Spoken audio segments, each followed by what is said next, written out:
Hazen, what kind of stories are you hearing as far as how this crisis is impacting Calgarians? Um, I think what really, like zoning reform had always been really big to me, and I think it's always been really big for Strong Towns, the Strong Towns movement in general, because we really preach like the traditional form of development in which when a community has more demand, there would be not very many barriers in their way in terms of governmental sort of planning that would prevent property owners, communities from being able to flex and adapt in the ways that they need to deal with that excess demand. And a lot of the sort of culture around home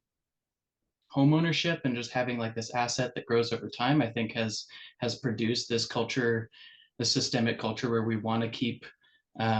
supply as limited as possible while demand creeps and creeps and creeps. And we've been happy with that status quo for about half a century now, and but now we finally let that imbalance um, fall so far out of proportion that we're seeing housing unaffordability start to become a middle class issue. And I think that's why we've immediately that nobody can deny the crisis anymore because it's on everybody's. I think there's a quote from Paige Saunders in one of his recent videos where he says you can feel poverty nipping at your heels if you're even an upper middle class Canadian these days. Um, and I think it's as a young person, I'm 21. I kind of am very generously housed by my parents. A lot of people who are like me, a lot of people who are, have disabilities, people who have differences in sexual or gender expression, don't have the same privileges that I do to be able to remain at home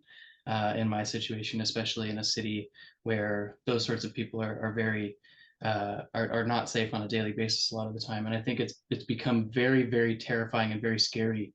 for a lot of the people who are most vulnerable to be in that sort of slip in the cracks mode where Mhm. it's very the government hasn't quite taken proactive steps to address the concerns or allow the communities to be able to develop in this organic way. And so now it's become a crisis because we've let it sort of linger for so long.